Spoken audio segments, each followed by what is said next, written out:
Hello to everyone, welcome to केसे Kukreja commerce academy. कैसे हैं आप सभी? होपफुली आप सभी अच्छे हैं, जो अपनी प्रिपरेशन उसको काफ़ी अच्छे से कर रहे होंगे। सो गाइज, यहाँ पे मैं आपके साथ में एक इम्पॉर्टेंट डिफरेंस को कवर कर रही हूँ, जहाँ पर हम लोग अपने जो कंज्यूमर प्रोडक्ट होता है, कंज्यूमर प्रोडक्ट होते हैं और एक इंडस्ट्रियल प्रोडक्ट होते हैं। तो कंज्यूमर प्रोडक्ट कौन से होते हैं जिसको कौन यूज़ करते हैं? कंज्यूमर यूज़ करते हैं। किस लिए यूज़ करते हैं? अपने फाइनल कंजप्शन के लिए। जो कंज्यूमर जिन गुड्स को यूज़ करते हैं वो क्या होते हैं? कंज्यूमर प्रोडक्ट होते हैं। तो कंज्यूमर प्रोडक्ट जो रहते हैं वो अलग अलग टाइप के होते हैं, जिसमें हम लोगों के पास में कन्वीनियंस गुड्स आती हैं, शॉपिंग गुड्स आती है, स्पेशलिटी गुड्स आती हैं और क्या आती हैं? अनसोल्ड गुड्स आती है। कौन कौन से गुड्स आते हैं? Convenience goods, shopping goods, speciality और अनसोल्ड गुड्स। तो कन्वीनियंस गुड्स क्या होती हैं?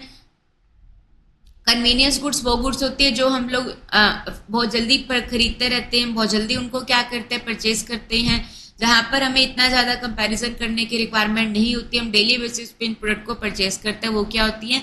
कन्वीनियंस प्रोडक्ट होती हैं। फिर आती है शॉपिंग गुड्स, जहाँ पर हम लोग कंपेयर कर करके परचेज करते हैं। कुछ स्पेशल खरीदने जाते हैं तो वहाँ पर हम लोग सोच समझ के खरीदते हैं, कंपेयर करके खरीदते हैं, तो वो क्या होता है? शॉपिंग गुड्स होती है। फिर आती है स्पेशलिटी गुड्स। ये क्या होती है? जो हम लोग एक ब्रांड नेम से प्रोडक्ट को खरीदते हैं कि हमें यही ब्रांड का चाहिए, तो जो ब्रांड नेम से प्रोडक्ट को खरीदा जाता है तो वो क्या होता है? स्पेशलिटी प्रोडक्ट होता है। और लास्ट होती है अनसोल्ड गुड्स। ये क्या होता है? जिसके बारे में कस्टमर सोचता नहीं है, सोचता है तो वो उसको खरीदता नहीं है। तो ऐसे प्रोडक्ट जिसके ऊपर कंज्यूमर को बहुत ज़्यादा मतलब कि उनको फोकस करना पड़ता है उसको खरीदने के लिए, तो सेल्समैन काफ़ी ज़्यादा उसके ऊपर फोकस करेगा, उनके साथ में पर्सनल सेलिंग करता है उनको प्रोडक्ट को बेचने के लिए, तो उस टाइप की गुड्स क्या होती हैं? अनसोल्ड गुड्स होती हैं। ठीक है। सो सबसे पहले क्या आता है? Product example. कन्वीनियंस गुड्स के अंदर क्या आता है? कन्वीनियंस गुड्स क्या होती है? पहले सबसे लास्ट से देखते हैं। Purchase behaviour of a consumer. तो कंज्यूमर गुड्स कौन से गुड्स होते हैं जिसको हम लोग काफ़ी फ्रिक्वेंटली परचेज करते रहते हैं?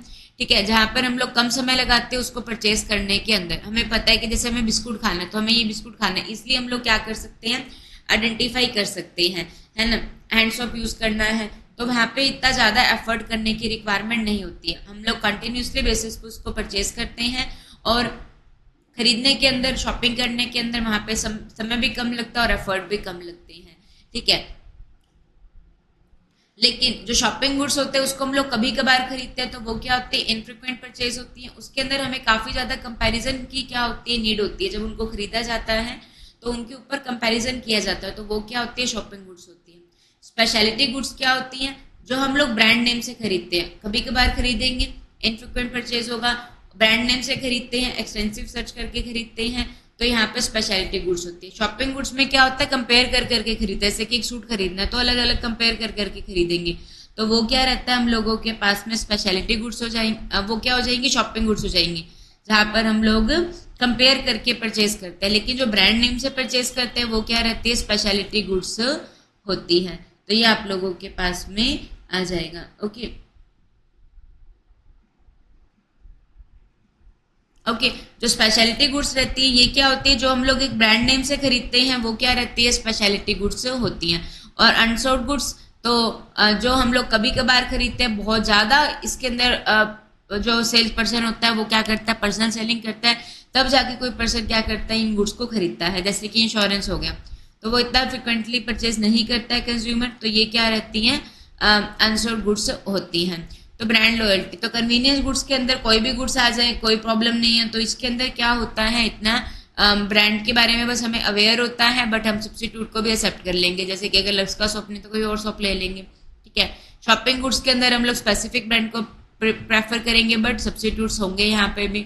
स्पेशलिटी गुड्स के अंदर हम लोग ब्रांड लॉयल है, काफ़ी ज़्यादा ब्रांड लॉयल है कि यही खरीदना है, इसी कंपनी का खरीदना है तो इसी कंपनी का खरीदना है। जैसे कि रोलेक्स की वॉच खरीदनी है, हर सर्जरी इसी डॉक्टर से करानी है तो इसी से ही करानी है, तो वहाँ पे काफ़ी ज़्यादा ब्रांड रॉयल्टी रहती है और सब्स्टिट्यूट को एक्सेप्ट नहीं किया जाता है। अनसोल्ड में भी सब्स्टिट्यूट को एक्सेप्ट कर लिया जाएगा। तो किसके अंदर सब्स्टिट्यूट एक्सेप्ट नहीं होता है? जो स्पेशलिटी गुड्स होती है उसके अंदर सब्स्टिट्यूट एक्सेप्ट नहीं होता है। नेक्स्ट आता है प्रमोशन। तो कन्वीनियंस गुड्स के अंदर स्पेशलिटी मतलब कि वहाँ पे गुड्स इजिली अवेलेबल हो जानी चाहिए, तो प्राइस के ऊपर फोकस किया जाता है, गुड्स अवेलेबल हो इसके ऊपर फोकस किया जाता है, लोगों को प्रोडक्ट के बारे में पता हो। शॉपिंग गुड्स के अंदर डिफ्रेंशिएशन के ऊपर फोकस किया जाता है। ठीक है। स्पेशलिटी गुड्स के अंदर जो ब्रांड नेम होगा उसी के अकॉर्डिंग परचेज किया जाता है, तो यूनिकनेस होनी चाहिए ब्रांड की। अनसोल्ड में अवेयर होना चाहिए, अवेयरनेस एसेंशियल होती है। प्लेस डिस्ट्रीब्यूशन, कन्वीनियंस गुड्स हर जगह पर अवेलेबल होती हैं, तो वाइड स्प्रेड होती है, बहुत ज़्यादा आउटलेट के ऊपर ही अवेलेबल होती है। इस तरीके के डिस्ट्रीब्यूशन को क्या कहा जाता है? इंटेंसिव डिस्ट्रीब्यूशन कहा जाता है। प्लेस डिस्ट्रीब्यूशन कैसा रहता है कन्वीनियंस गुड्स का? हर जगह पर गुड्स का अवेलेबल करवाना। शॉपिंग गुड्स के अंदर large number of selective outlet होंगे, डिस्ट्रीब्यूशन होगा काफी जगह पे बट सेलेक्टिव आउटलेट के ऊपर होता है, तो ये सेलेक्टिव डिस्ट्रीब्यूशन होता है। स्पेशलिटी गुड्स वो एक केवल ब्रांड जो शोरूम होगा उसके ऊपर ही अवेलेबल होती है, तो काफी लिमिटेड एरिया के ऊपर होती है, तो ये क्या होता है? एक्सक्लूसिव डिस्ट्रीब्यूशन होता है। कन्वीनियंस गुड्स में हर जगह पे प्रोडक्ट अवेलेबल होता है, इंटेंसिव डिस्ट्रीब्यूशन। शॉपिंग में सिलेक्टिव डिस्ट्रीब्यूशन होता है, स्पेशलिटी में एक्सक्लूसिव डिस्ट्रीब्यूशन होता है। अनसोर्ट्स के अंदर लिमिटेड होता है। प्राइस, कन्वीनियंस गुड्स के अंदर प्राइस कम होता है, जनरली हम लोग लो जो प्रोडक्ट के प्राइस होते हैं उनको यहाँ पे खरीदते हैं, जैसे कि टूथपेस्ट हो गया, केक मिक्स हो गया, hand soap, ATM, cash withdrawal. Shopping goods काफ़ी एक्सपेंसिव, थोड़ी सी एक्सपेंसिव नेचर की हो जाएंगी, इसीलिए हम उसको कंपेयर करके खरीदते हैं। जैसे कि कैमरा हो गया, कौन सी कंपनी का खरीदे, कंपेयर करके खरीदते हैं किसका प्राइस सही रहेगा, किसका प्राइस कैसा होगा। टीवी खरीद लिया, ब्रीफकेस खरीद लिया, एयरलाइन टिकट इसकी अवेलेबल है कितने प्राइस में, उसके अवेलेबल है कितने प्राइस में, तो जो बेस्ट प्राइस अवेलेबल होगा उस पर परचेज कर लेंगे। लेकिन स्पेशलिटी में भाई अगर इसका ही परचेज करना है तो वही परचेज करना है, तो वो स्पेशलिटी गुड्स हो जाएंगी, तो एक्सपेंसिव होंगी। अनसोल्ड गुड्स में प्राइस अलग अलग होता रहेगा और कंज्यूमर इसके बारे में इतना ज़्यादा सोचता नहीं। जैसे कि डिक्शनरी बुक हो गई, ठीक है, और इंश्योरेंस हो गया, तो इनके बारे में प्रोडक्ट इतना फोकस नहीं करता है, तो ये अनसोल्ड गुड्स होती हैं। तो ये था आप लोगों के पास में एक important difference. So thank you to everyone.